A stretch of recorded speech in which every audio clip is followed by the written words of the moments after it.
Hello and welcome to a read-through of the Samdhinirmocana Sutra. It is a Mahayana text that is considered to be a foundational text for the Yogacara or mind-only school. The translation I will be reading through is translated by John Powers and is from Dharma Publishing. I will start with the introduction. One of the most influential texts in Indian Mahayana Buddhist literature, the Samdhinirmocana Sutra, presents a wealth of teachings central to all Buddhist practice and philosophy. Its explications of the meaning of the ultimate, the basis consciousness, alaya vijnana, and the doctrine of cognition only, vinyapti matra, have had a major impact in every country where Mahayana Buddhism has flourished, including India, Tibet, Mongolia, China, Korea, and Japan. The teachings of the Buddha demonstrate how our common modes of viewing reality and our habitual ways of living and relating to the world are fundamentally mistaken. While Christian philosophy traditionally identifies the root of our existential problems as original sin, the Buddha taught that ignorance is more fundamental than sin, for through ignorance we unwittingly commit actions that result in harm to ourselves and others. This ignorance clouds the continuum of each and every being who is not a Buddha, and can be overcome only through individual effort.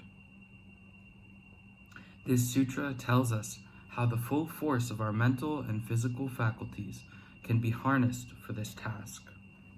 Comprehensive and multifaceted, the text details the worldview, stages, and yogic practices necessary for transforming even the most subtle manifestations of ignorance.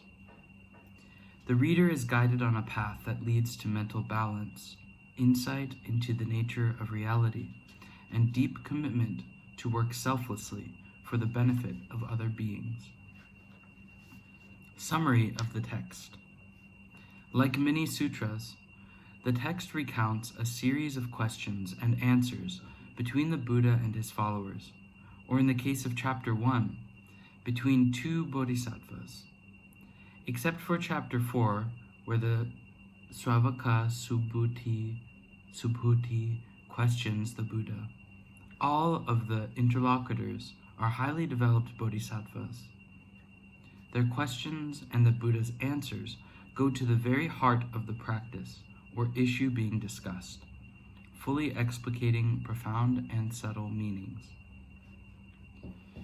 The setting in which the Buddha teaches the sutra is described as a vast celestial palace that fills countless worldly realms with its brilliance and surpasses all other dwellings. This wondrous palace reflects the supreme spiritual attainment of the Buddha, who created it, and the aspirations of all its inhabitants who are Dharma practitioners of a high level of development. The sutra may be divided into 5 main parts. The first 4 chapters present the ultimate and how it is to be understood by trainees. Chapter 5 is an analysis of consciousness. Chapter 6 and 7 discuss the relative character of phenomena and of teachings as they are illuminated by definitive understanding.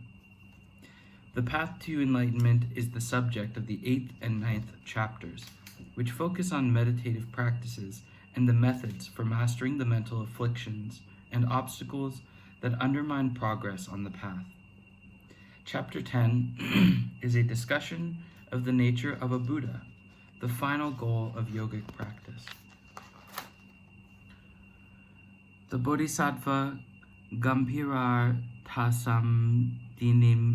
Samdhinirmocana characterizes the ultimate as, quote, ineffable and of non-dual character, unquote, in chapter 1. The ultimate pervades all reality, but cannot be described by words or understood by conceptual thought.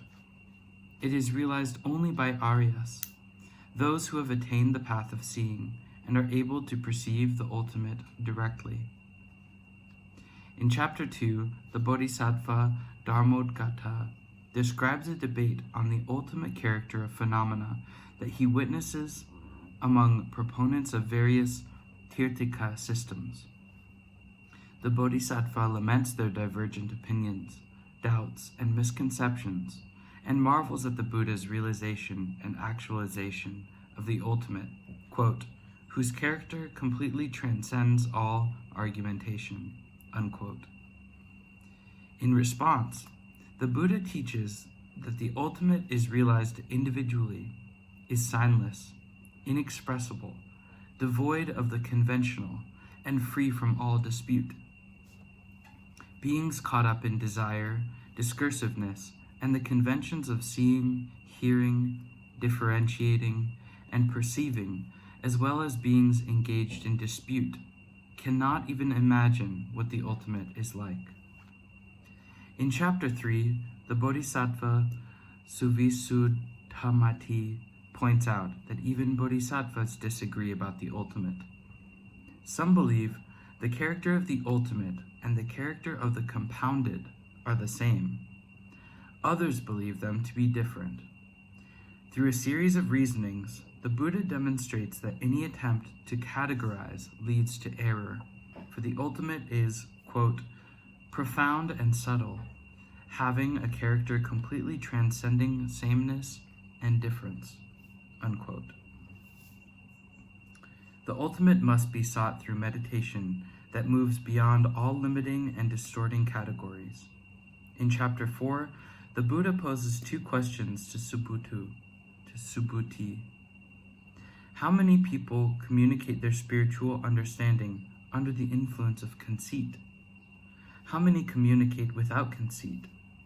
Subhuti recounts a time when he witnessed a large gathering of monks, all advanced in training, who expressed their understanding based on various forms of phenomena, such as the 5 aggregates, the 6 sense spheres, and the 4 noble truths. Since they did not seek the ultimate, whose character is all of one taste, therefore these venerable persons have conceit. The Buddha explains that the ultimate, which pervades all phenomena and is undifferentiated in all compounded things, is an object of observation for purification of the aggregates. Using this discussion of the ultimate as a basis, Chapter 5 provides an analysis of the nature of consciousness that indicates how we are able to progress from our present state of ignorance, desire, and hatred to the state of a Buddha. In response to questions by the Bodhisattva Visalamati, the Buddha teaches that our present mental states and life situations result solely from our own past actions. Each action and thought creates a concordant predisposition that is deposited in our mental continuum. The Buddha points to a basis consciousness, which collects these predispositions and holds them until the time is ripe for them to give rise to the resultant effects. Bodhisattvas are wise with respect to the secrets of mind, thought, and consciousness, not only because they understand the very subtle ways that consciousness functions, but also because they have transcended even the most subtle clinging to any object of perception. In Chapter 6, the Buddha teaches the Bodhisattva Gunakara that phenomena exhibit a threefold character: the imputational, the other dependent, and the thoroughly established. These characters are illustrated by compelling examples that remind us that the Buddha is not introducing abstract philosophical concepts, but is instructing us in how to reorient the mind towards enlightenment. In Chapter 7, the Bodhisattva Paramartha Samudgata asks the Buddha his intention in teaching that all phenomena lack own being. All phenomena are unproduced, unceasing, quiescent from the start, and naturally in a state of nirvana. the Buddha's response further reveals the nature of phenomena and differentiates teachings of definitive meaning from those of interpretive meaning. Just as space pervades all form, teachings of definitive meaning pervade all sutras of interpretable meaning. Those who understand the intention behind the Buddha's teaching know that although beings are diverse, there is a single purity and one vehicle. In the 8th chapter, the Bodhisattva Maitreya's questions focus on how to develop samatha and vipassana, two main bases of Buddhist meditation. Samatha is the ability developed through concentrated meditative practice to focus one's mind on an object without distraction. This is essential for more advanced meditative practice, since it pervades the afflictions from arising. Vipassana involves analyzing the object to determine its true nature. This practice recalls the teachings of the first 4 chapters, since the true nature of phenomena is the ultimate, which is equated with suchness and emptiness. Through developing vipassana, one eradicates the basis of the afflictions and is able to perceive the ultimate directly. Here the Buddha teaches that the images of people and things that we observe are cognition only. The 9th chapter maps the path to enlightenment, delineating the 10 bodhisattva stages, the levels through which Mahayana practitioners progress. Each stage represents a decisive advance in understanding and spiritual attainment. The questioner here is Avalokitesvara, the embodiment of compassion.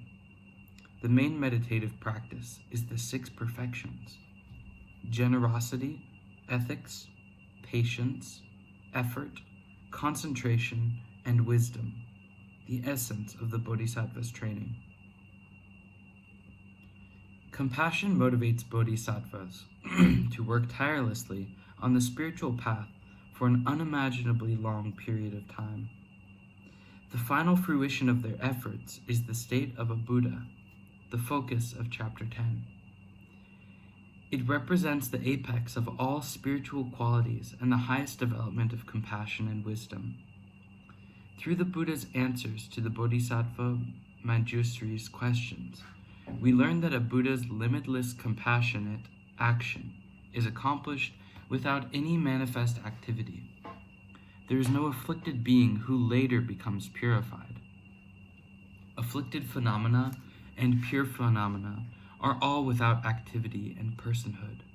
Hearing this, the aspiring bodhisattva is again reminded that pursuing the ultimate goal of the path of yogic practice begins and ends with a proper understanding of the nature of the ultimate. About this translation. As this brief summary suggests, this sutra is a complex and advanced text.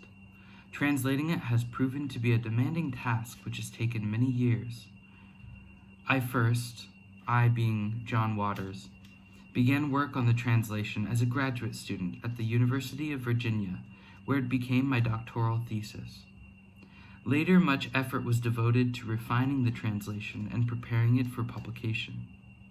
Throughout, my goal has been to keep the English translation faithful to the structure of the Tibetan text and to translate technical terms conservatively and consistently. While this has sometimes resulted in awkward readings, I prefer this approach to being overly speculative about the meaning of the sutra's many difficult passages. Although the original Sanskrit text was probably lost by the 13th century, numerous translations of this sutra exist today in Asian languages. I chose to base this translation on the Tibetan since I had access to a number of different Tibetan editions, and also because the Tibetans are especially noted for their accurate translations of canonical texts.